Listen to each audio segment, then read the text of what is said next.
Buenas tardes. Bueno, continuamos hoy con la dinámica esta de los videos. Hoy vamos a abordar el Instituto Dogmático de la Tentativa. La tentativa está contenida en nuestro Código Penal en el artículo 42, 43 y 44, pero básicamente el concepto de tentativa lo vamos a ubicar ahí. Es importante, esta es una sugerencia, que en esta segunda etapa, fundamentalmente, segunda etapa de la cursada de la materia, ustedes no solo adquieran un código penal, incluso se lo pueden bajar de alguna página de internet y anillar, sino que se familiaricen, porque muchas de las cuestiones que vamos a ver, tentativa, tipo culposo, omisión, probation, clases de pena, ejecución condicional, reincidencia, todo eso está contenido en el Código Penal y es la base para lo que vamos a abordar dogmáticamente. Como les decía, el artículo 42 consagra un dispositivo legal amplificador de la tipicidad, el cual, retrocediendo en el tiempo desde lo que podría haber sido la consumación del hecho, transforma en punibles acciones que no se han completado totalmente ni en su faz objetiva ni en su faz subjetiva. Vale decir, un hecho que no ha llegado a consumarse como tal, que no es lo mismo que haya resultado, porque bien es excepcional, pero bien puede ocurrir que tenemos un resultado, pero no obstante el delito no está consumado, pero bueno, para no confundirnos. Un hecho que no ha sido consumado, pero que merece reproche penal. Consumado en el sentido que no hubo resultado, pero que merece reproche penal. Bien, el delito ha quedado tentado, pero por circunstancias ajenas a la voluntad del autor, así lo dice el código, no hay resultado. Bueno, esta clase de episodios tienen, o dependiendo de determinadas circunstancias, van a tener una reacción de parte del derecho penal, habida cuenta que ha quedado en grado de tentativa, ha corrido riesgo el bien jurídico tutelado, entonces es merecedor de respuesta penal. Un detalle no menor, que yo se los mencioné quizá al pasar, es que no se ha completado tanto en su faz objetiva como subjetiva. Claro, uno tendería a pensar que como no hay resultado, lo único que quedó trunco es la parte objetiva.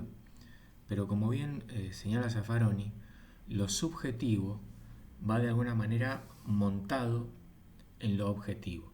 Cuando se trunca la faz objetiva, los objetivos no tienen que sostenerse, entonces pierde estabilidad, no tiene cómo sostenerse en el tiempo la faz subjetiva del autor y también se encuentra cercenada en esa etapa.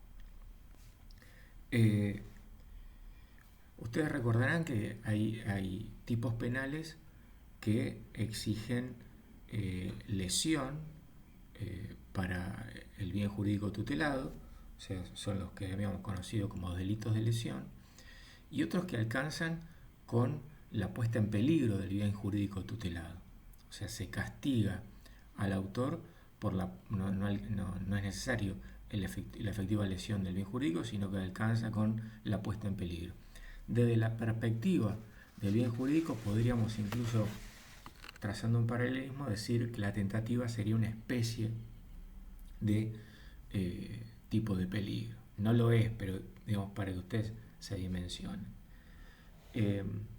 Obviamente, de esta circunstancia de que no hay lesión al bien jurídico tutelado, sino solo riesgo, se deriva una cuestión nada menor, que es una respuesta punitiva menor de la que correspondería al delito consumado. Vale decir, si el delito consumado tiene una escala penal, para el caso de homicidio, de 8 a 25 años, pues los artículos regulados en el Código para la tentativa, hacen una disminución respecto del monto que correspondería, una atenuación, justamente porque no hubo lesión al bien jurídico tutelado, sino solo riesgo.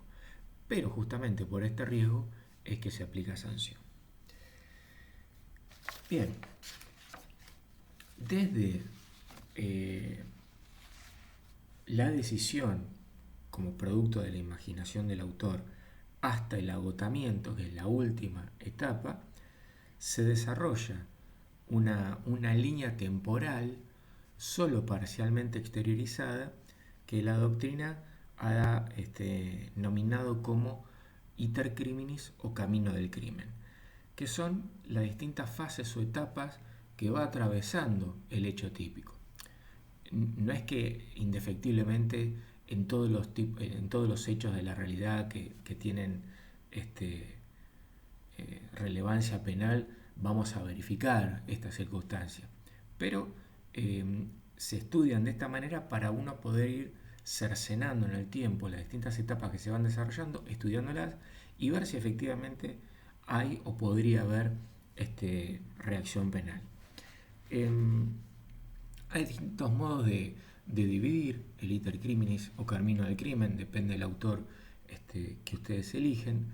Nosotros nos inclinamos por la versión zaffaroniana, si ustedes quieren, del iter criminis, que lo cercena en 7 etapas y que lo discrimina en ideación, decisión, preparación, comienzo de ejecución, culminación de la acción típica, acontecer del resultado típico y agotamiento.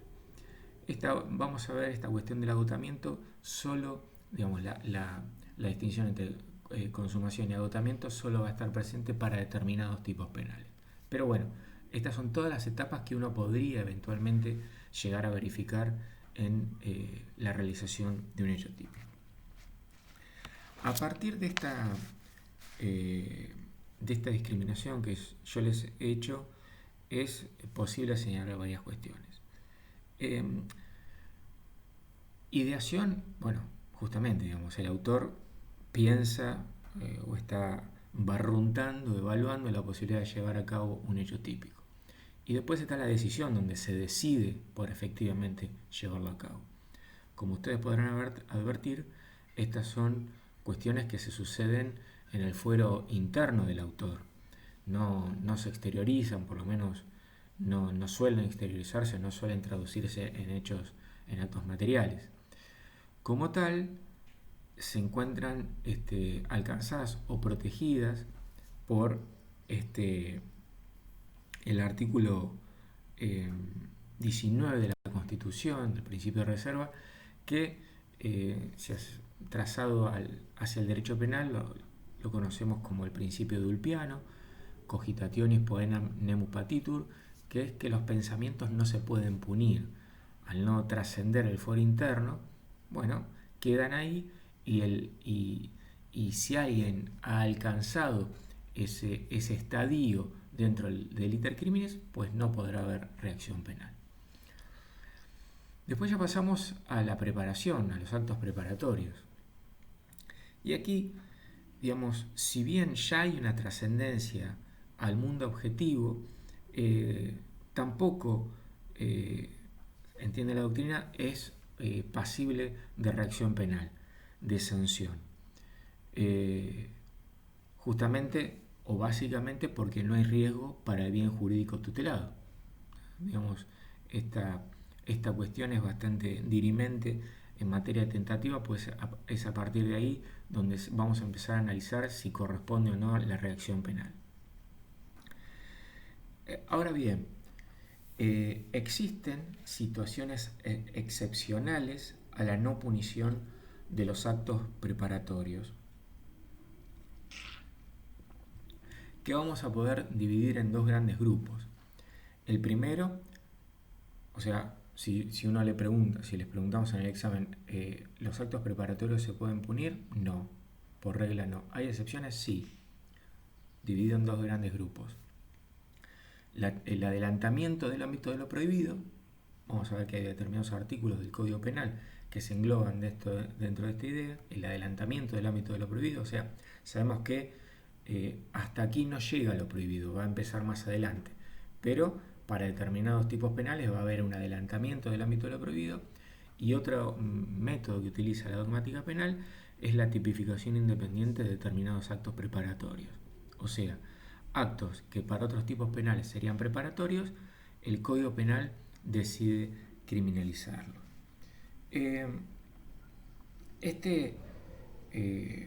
Esta extensión de lo prohibido hasta abarcar parte de la actividad preparatoria lo vemos, por ejemplo, con los delitos de sedición del 229 del Código Penal o de conspiración para cometer traición. Y tiene que ver con el hecho de, como se trata de tipos penales que pueden poner en riesgo las instituciones republicanas, circunstancia de lo cual se podría derivar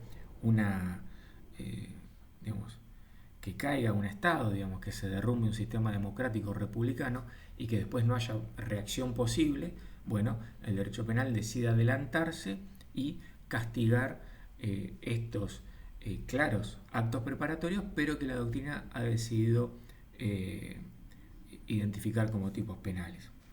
Y en la tipificación independiente de los actos de determinados actos preparatorios lo vemos, por ejemplo, con el tipo contenido en el artículo 210 del Código Penal de la asociación ilícita, que claramente, convierten en tipificación independiente, pero vamos a ver, yo lo comparto, cierta jurisprudencia no, pero bueno, Zaffaroni menciona que son de dudosa constitucionalidad, porque en definitiva es preparar para, pero no hay riesgo cierto para el bien jurídico tutelado.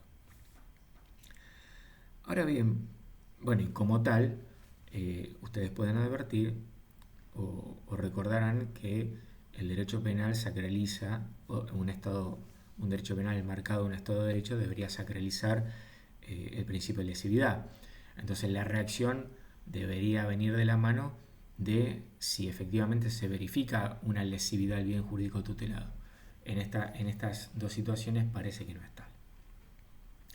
Y esto me lleva a abordar la cuestión de por qué se castiga la tentativa, o por qué se debería castigar la tentativa. Y hay, como suele haber en derecho penal, una teoría objetiva, una teoría subjetiva y una quizá intermedia. La objetiva es tal cual lo que venimos sosteniendo hasta ahora, La ley castiga la tentativa porque a través de esas acciones se ha puesto en peligro el bien jurídico tutelado, ¿no? Esta es la versión objetiva del fundamento de punición de la tentativa. Y es la que obviamente mejor respeta el principio de lesividad. En tanto no haya existido peligro de lesión para el bien jurídico tutelado, pues no debería haber reacción penal. Por otro lado está la versión subjetiva, donde se castiga en función de cuál es el posicionamiento del individuo respecto del bien jurídico tutelado. No se castiga tanto por lo que ocurrió, sino por lo que pasó en el fuero interno del autor, donde demostró una vocación contraria a derecho. Si ustedes advierten, esto podría incluso llevar a castigar las primeras etapas del iter criminis, porque en definitiva en el fuero interno del autor también hubo una concepción de una posición contraria o refractaria a la vigencia de la norma. Ya el que piensa con matar, o el que ha decidido matar, o el que ha llevado a cabo actos preparatorios para matar, si bien no ha puesto en peligro el bien jurídico tutelado, sí ha demostrado una posición contraria al derecho vigente. Y esto obviamente abre el camino a criterios peligrosistas y al de la punición del ánimo, porque estaríamos pudiendo castigar lo que el sujeto piensa o lo que el sujeto cree. Voy a dejar el abordaje de la tercera variante para el próximo video, porque YouTube solo me admite grabar videos de 15 minutos y estamos por el minuto 14:33.